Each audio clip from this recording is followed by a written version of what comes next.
retrouver ce matin, parler de l'actualité de la crypto-monnaie et du monde merveilleux de la blockchain. Pour ceux qui viennent de prendre en marche la chaîne, qui viennent de connaître la chaîne, alors activez la cloche de notification, abonnez-vous pour ne rien rater des prochaines vidéos que nous allons lancer ici. Voilà. Donc ce matin, nous allons parler de métavers. Nous allons parler aussi de l'actualité, comment on appelle, économique en Ukraine. Voilà. Nous allons parler aussi des Binance. Ok. Donc aujourd'hui, la monnaie, le token dont nous allons parler s'appelle UFO Gaming. C'est quoi UFO Gaming? Nous allons en parler, décortiquer un peu. Voilà, mais ce qu'il faut comprendre, c'est un jeu de métavers qui se passe dans un univers virtuel, un peu comme le Raka. Voilà, donc c'est un projet qui est ERC20, c'est-à-dire qui a été implémenté sur la blockchain Ethereum. Voilà, et donc on sait bien que les projets de la blockchain Ethereum sont des projets, comment on appelle, dont les frais sont énormes, mais étant donné que ce sont des pièces qui peuvent être aussi sur des plateformes centralisées, alors faites vos recherches pour voir si elles existent aussi sur des plateformes centralisées. Voilà. Donc déjà, le projet a un market cap, c'est-à-dire une capitalisation boursière de 198 millions de dollars. Voilà, en 24 heures, il nous fait un volume de 3 millions. Et le nombre de pièces en circulation et le nombre de pièces créées, c'est autour de 25 757 millions, hein, comment on appelle, de milliards. Voilà. Donc, voilà un peu le projet en termes de tokenomique. Voilà. Il faut dire aussi que en termes d'holders, bon, ils ont un peu d'holders, ils sont à 60 000 holders actuellement. Voilà, c'est un jeu play to earn, c'est-à-dire vous jouez au jeu et en même temps vous gagnez, hein, des tokens. Voilà, maintenant le jeu se passe comment? C'est un jeu virtuel qui se passe sur des planètes virtuelles et à partir du jeu, vous pouvez payer des terrains sur ces planètes virtuelles. Voilà, vous payez ces terrains et grâce à ces terrains-là, vous pouvez y construire, comment on appelle, des magasins virtuels où vous pouvez exposer des objets virtuels, que ce soit des âmes payées par rapport, comment on appelle, au jeu, ou bien vous-même vos propres collections NFT que vous pouvez exposer là-bas. Voilà un peu. Vous avez aussi des galeries de collections que vous pouvez créer. Donc le terrain vous appartient, vous pouvez faire la publicité, vous pouvez même mettre en location. Tout ça, c'est possible dans le métavers. Et donc, ils nous disent qu'ils ont intégré le métavers, mais tout en utilisant des jeux traditionnels que nous connaissons déjà, qu'ils ont implémenté dans la blockchain. Voilà un peu ce qu'ils ont fait comme technologie. Et donc, 10 000 NFT seront mis en place et ces 10 000 NFT pourront faire aussi du staking. Voilà, les gens pourront faire du staking avec ça et avoir des revenus. Donc ces 10 000 NFT seront aussi mis aussi aux enchères. Voilà. Et donc en termes de jetons, en termes de tokens, il y aura deux tokens. Il y aura un token de gouvernance qui est le UFO. Voilà, ça c'est le token de gouvernance pour pouvoir faire des votes pour l'évolution du projet sur la phase DAO, Decentralized Autonome Organization, c'est-à-dire une plateforme autonome décentralisée. Et donc, cette plateforme autonome décentralisée permettra de pouvoir aussi interagir avec le système pour donner votre avis à travers des votes. Mais il y aura aussi un deuxième token qu'on appelle le UAP. Voilà, qui sera gagné uniquement en accomplissant des tâches dans le jeu. Voilà un peu les deux tokens que les gens vont avoir. Il y aura aussi des tournois aussi dans le jeu. Voilà, brièvement expliquer ce jeu-là de métavers qui fait son petit bout de chemin et dont nous avons jugé bon de vous présenter le projet ici. Voilà, à chacun d'aller faire ses propres recherches avant de prendre ses décisions responsables. Ça, c'est le disclaimer que nous devons faire tout le temps. Voilà, pour dégager les différentes responsabilités parce que nous faisons ce que nous estimons bon. Alors nous présentons et chacun y va en fonction de son ressenti. Voilà. Donc voilà un peu le projet présenté ici. Ensuite, parlons de l'actualité.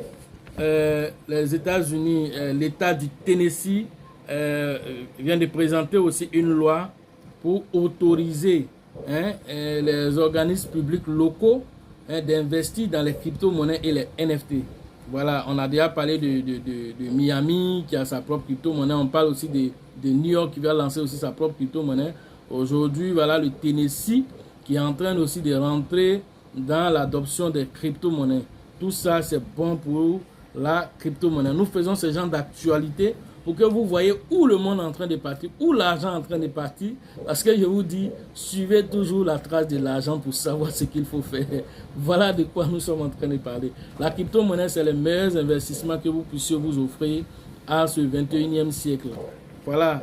Il n'y a pas autre investissement que vous pouvez faire ici dans le 21e siècle. Avec moins d'argent et puis prétendre devenir millionnaire ou même milliardaire. Avec la crypto-monnaie, cela est possible. Mais quelle crypto-monnaie? Cela reste maintenant du domaine de la formation. Voilà. Ok, autre information en Ukraine. On a à ce jour plus de 52 millions qui ont été reçus comme dons en Ukraine. C'est vraiment beaucoup. Les gens réagissent par rapport au drame qui se passe là-bas. Ensuite, une autre information. Quelqu'un aussi dans le domaine de la crypto-monnaie a fait un don, mais cette fois-ci pas en crypto-monnaie, c'est un don qu'il a fait en NFT. Voilà. Et ce don qu'il a fait en NFT, c'est comment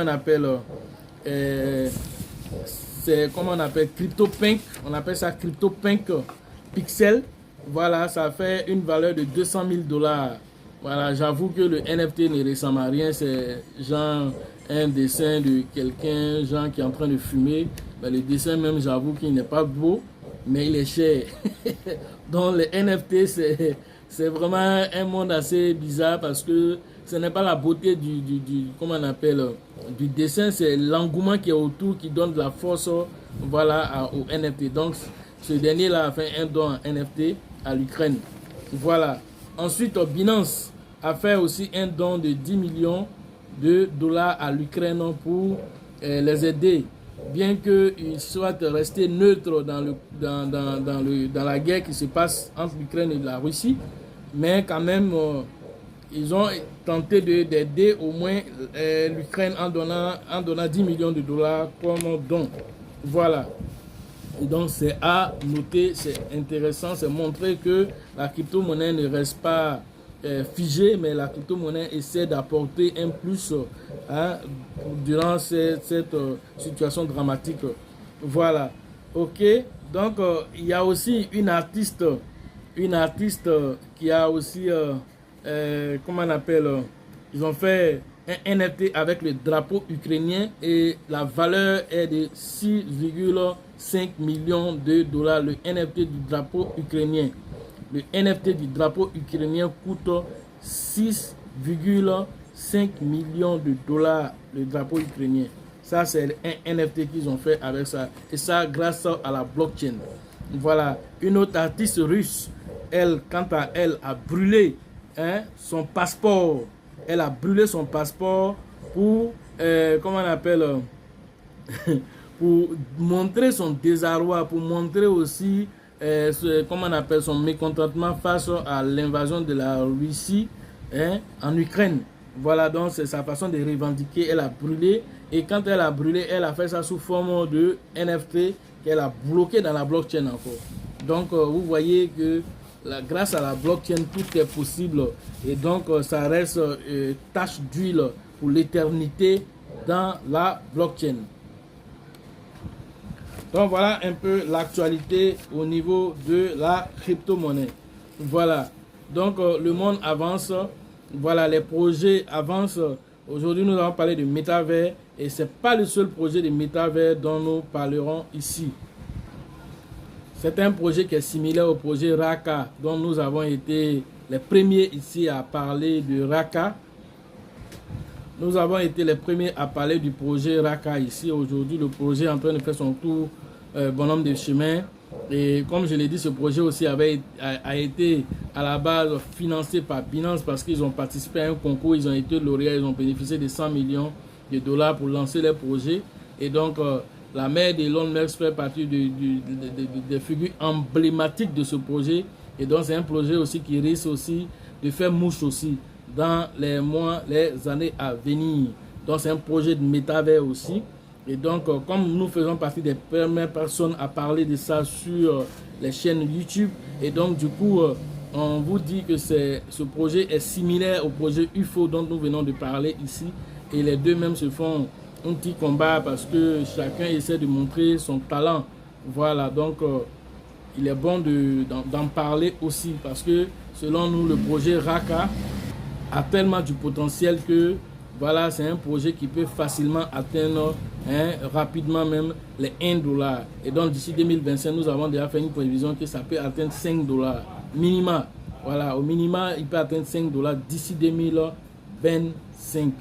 Voilà, voilà aujourd'hui le projet UFO aussi qui est lancé.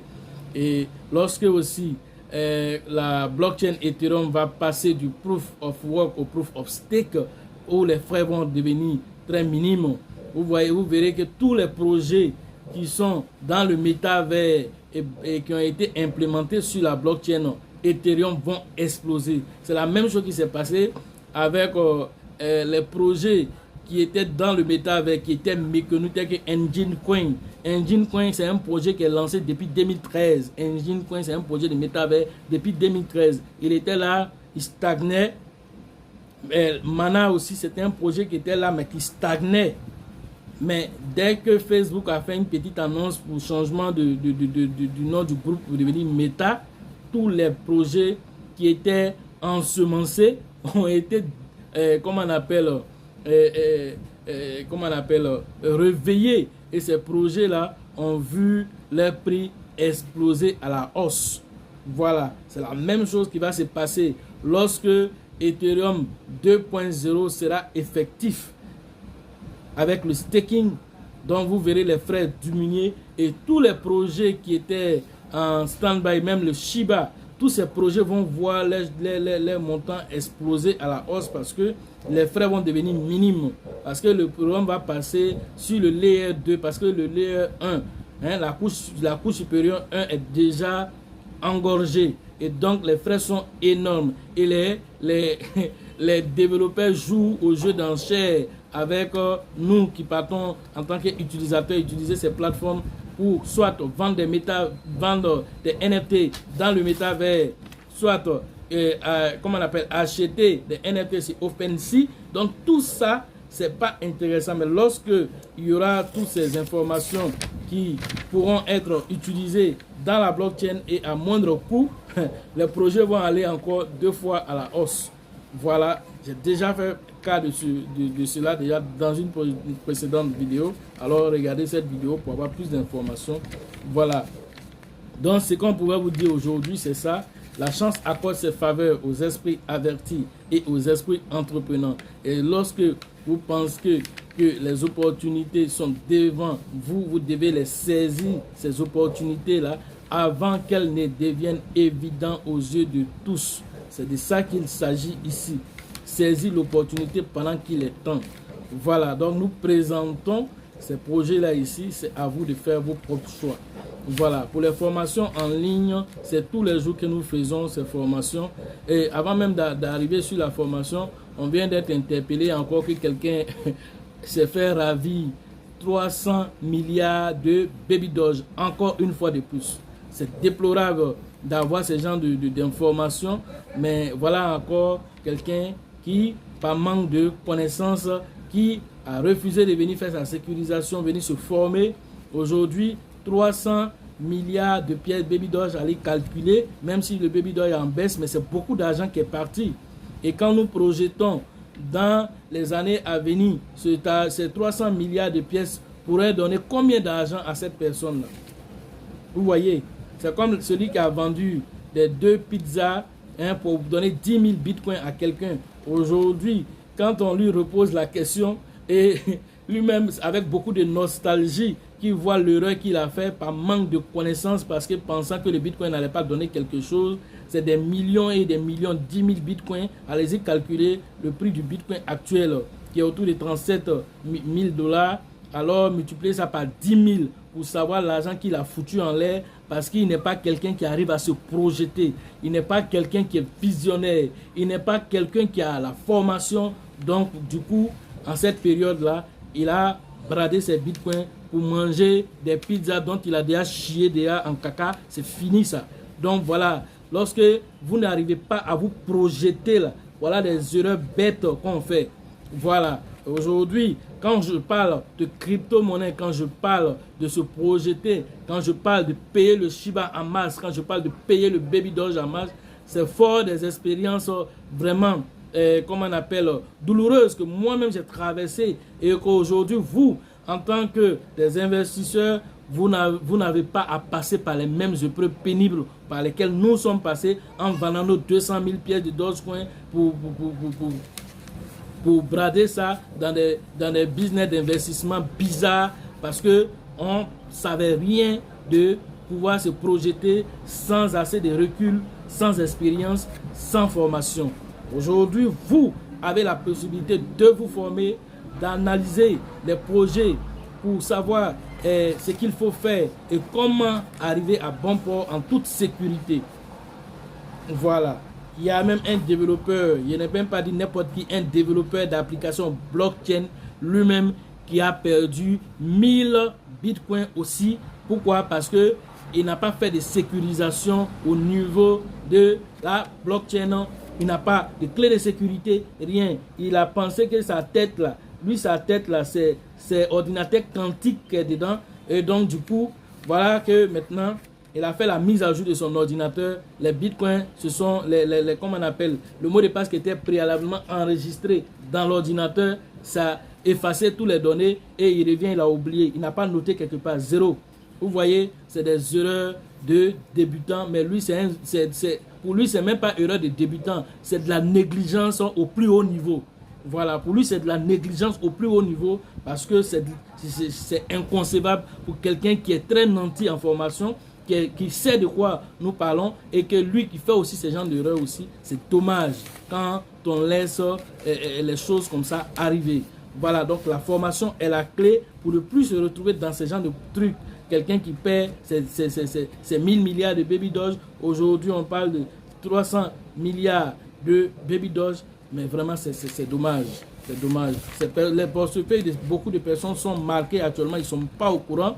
Et ils pensent que la crypto-monnaie qui est dedans, ça les appartient. Pendant que ça ne les appartient pas. Un matin, quand tout le monde sera en train de dire Baby Doge a valé 3 euros, il a valé 4 euros, il va venir vendre là. C'est ce matin-là qu'il va voir qu'ils vont ramasser tout ce qui est dans son compte. Il ne comprendra rien de ce qui lui arrive.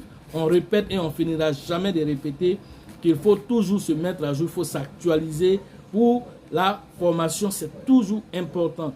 Nous continuons nous-mêmes de nous former. Alors pourquoi vous qui êtes novices, vous qui avez peu d'informations sur tout ce qui est en train de se passer, vous arrêtez à là pour dire non, j'essaie de swapper, et tu ne profites pas de toutes les opportunités de la crypto-monnaie. C'est dommage, c'est la formation qui est la clé.